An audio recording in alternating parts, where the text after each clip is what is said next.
Boa noite a todos. Nós vamos começar uma nova série de estudos. Mas antes de entrarmos num novo tema, eu queria me retratar de uma afirmação que fiz no estudo número 2 desta série, acerca da vinda do Senhor Jesus à Terra. E esse estudo foi feito e foi lançado no YouTube no dia 6 de novembro de 2025. Eu aí afirmei, e incorretamente, e por isto peço desculpa, não somente desculpa, peço perdão, eu afirmei que em 1843 a Igreja Adventista tinha profetizado a vinda do Senhor à Terra nesse ano, coisa que não aconteceu e depois avançou para 22 de outubro de 1844, o ano seguinte. Ora, vamos repor a verdade. Em 1843 realmente foi profetizada a vinda de Jesus à Terra por um pastor chamado Guilherme Miller, que juntamente com um grupo considerável de crentes fez essa afirmação e na qual acreditaram que Jesus viria nessa data. Como não veio, eles apontaram 22 de outubro de 1844. Criaram-se grandes expectativas acerca da vinda do Senhor Jesus nessa data, como também não aconteceu. E isso foi conhecido como o dia do desapontamento. Houve uma frustração muito grande, um desapontamento muito grande no seio daqueles que acreditaram nessa profecia. Alguns continuaram a fazer outras profecias, noutras datas. Um outro grupo, pura e simplesmente, diluiu-se. Pensa-se que muitos deles perderam a fé. Mas houve um grupo, um conjunto de seguidores de Guilherme Miller e de crentes no Senhor Jesus, que, passados uns anos, eles fundaram oficialmente a Igreja Adventista. Isso foi em 1863. Portanto, a Igreja Adventista nunca poderia ter feito a profecia em 1843 e em 1844, porque só foi fundada oficialmente em 1863. E foi uma confusão minha em relação a este assunto. Uma vez mais, as minhas desculpas, o meu pedido de perdão em relação aos crentes adventistas e à Igreja Adventista.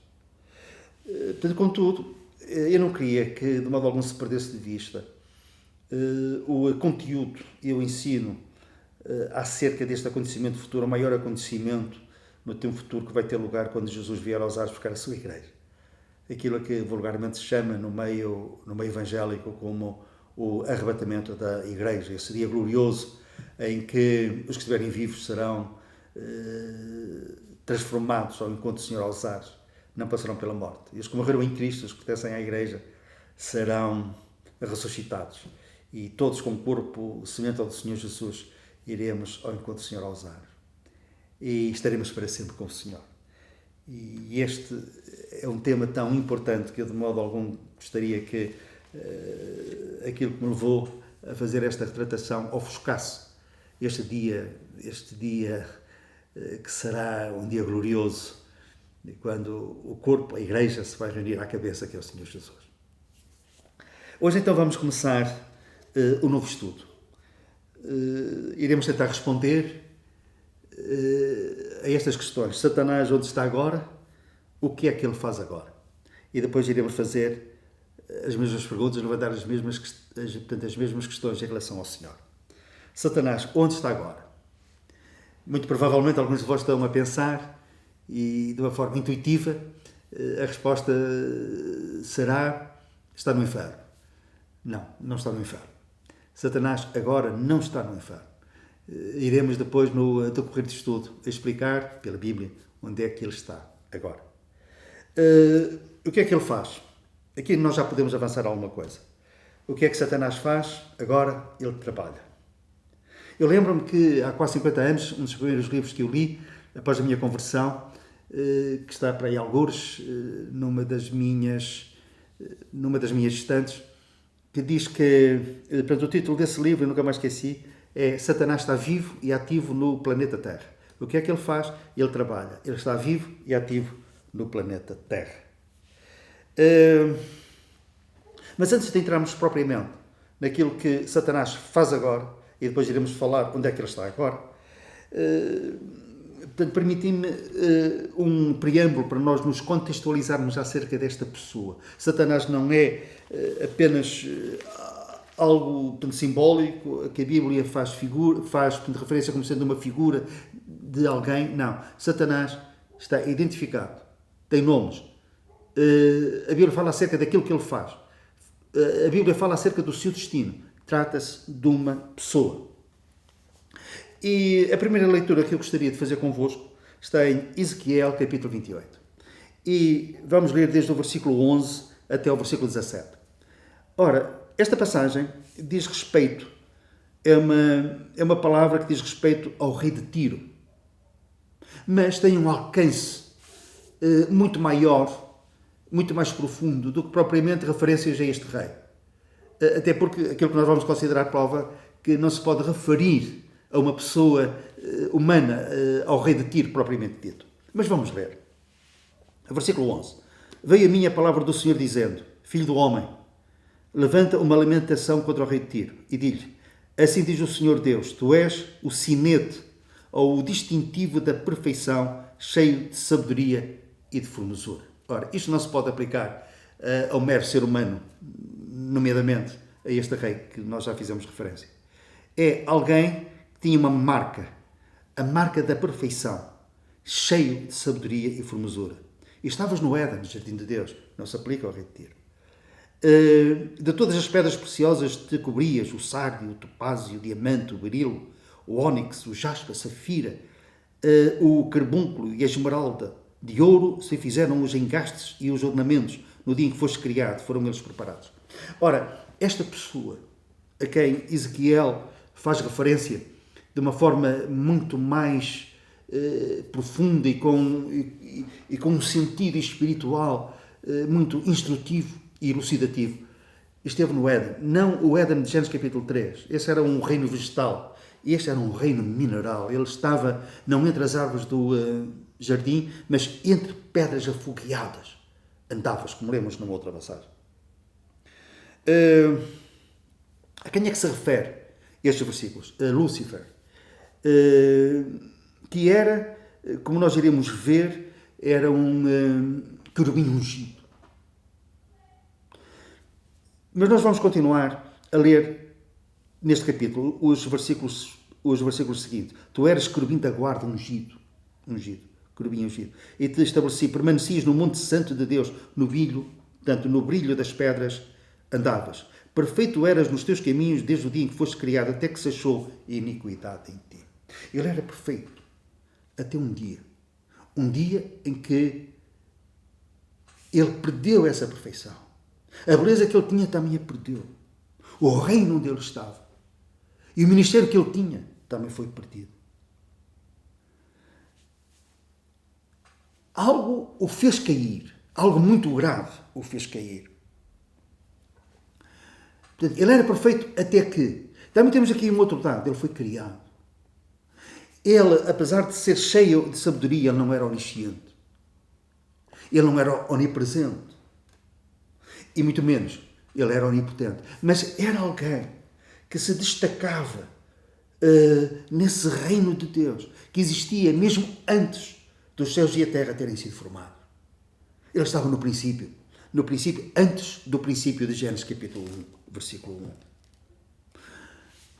Será que a Bíblia nos fala acerca propriamente da queda dele? O que é que o fez cair? Deixem-me ler outra vez. Perfeito eras, versículo 15, nos teus caminhos desde o dia em que foste criado, até que se achou iniquidade em ti. Até que. Isto transporta-nos para uma outra passagem que se refere à mesma pessoa, Satanás. Apesar de, em primeira instância, numa primeira análise, referir-se ao rei da Babilónia. Mas, conforme esta passagem de Ezequiel, onde o rei de Tiro é mencionado, mas depois temos uma profecia que encaixa perfeitamente em Lúcifer, mais tarde, Satanás. Mas vamos agora para a passagem de Isaías, capítulo 14. E vamos ler do versículo 12 ao versículo 15. Como caíste do céu, ó estrela da manhã, filho da alva. Ora, o rei de Babilónia não pode ser considerado, não pode ser chamado da estrela da manhã, filho da alva. como foste lançado por terra, tu que debilitavas as nações, tu que dizias no teu coração, eu subirei ao céu acima das estrelas de Deus, exaltarei o meu trono, e no monte da congregação me assentarei nas extremidades do norte. Subirei acima das mais altas nuvens e serei semelhante ao Altíssimo. Este foi o pecado de Lúcifer, o querubim ungido. Aquele que vivia nesse reino minoral e que tinha um relacionamento de grande proximidade com Deus. No seu coração, ele ansiou uma coisa. Ele dizia, eu subirei ao céu, exaltarei o meu trono, me assentarei nas extremidades do norte, lugar do céu dos céus, subirei acima das mais altas nuvens, e o desejo maior, eu serei semelhante ao Altíssimo. No fundo, ele queria ser adorado como Deus era. E desse é e será sempre adorado. E este foi sempre o desejo maior de Satanás, desde esta altura. Nós sabemos que na grande tribulação ele tem um objetivo, tem um propósito, na pessoa do anticristo, entrar no templo e ali ser adorado. Quando ele tentou Jesus, ele disse, dar-te-ei os reinos do mundo e toda a sua glória, se tão somente prostrado me adorares. Este foi causa da sua queda, o orgulho, a jactância, este desejo de ser igual a Deus. Este era o seu sonho, a sua ambição. Ele foi expulso do céu, do Monte Santo de Deus. Achou-se iniquidade nele. Era perfeito até que nele se achou iniquidade. Isto também é sinal de que Lúcifer, esse querubim ungido, ele tinha livre arbítrio. Não somente ele, mas também todos os anjos. Porque ele, na sua rebelião contra Deus, quando se achou iniquidade nele, ele foi expulso do céu. Que céu? Iremos ver. O céu dos céus. Ele foi expulso do céu dos céus, o Monte Santo de Deus. Para onde? Para as regiões celestiais, para o segundo céu, para o céu das estrelas, dos cometas, dos planetas, o universo em si, o cosmos, propriamente dito. E porquê é que nós dizemos isto? Dizemos isto porque em Efésios capítulo 6 nós lemos que a nossa luta não é contra a carne e o sangue, mas sim contra os principados, as potestades, as hostes espirituais da maldade nos lugares celestiais em Cristo. É nesse cosmos que agora Satanás e os seus anjos, demónios, têm o seu quartel-general. E dali eles fazem subtidas para a terra. Não poucas.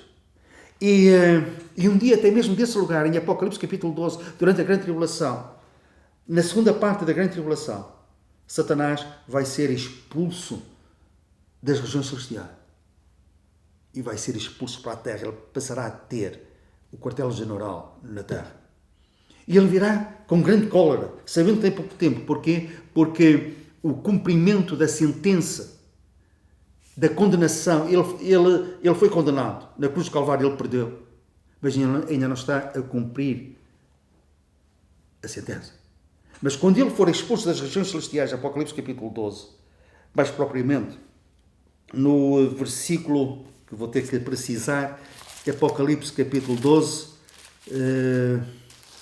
eu vou precisar, portanto, a passagem, versículo 12. Por isso festejei aos céus e vós os que neles habitais, ai da terra e do mar, pois o diabo desceu até vós, cheio de grande cólera, sabendo que pouco tempo lhe resta. Apocalipse 12, versículo 12. Portanto, está sempre a descer.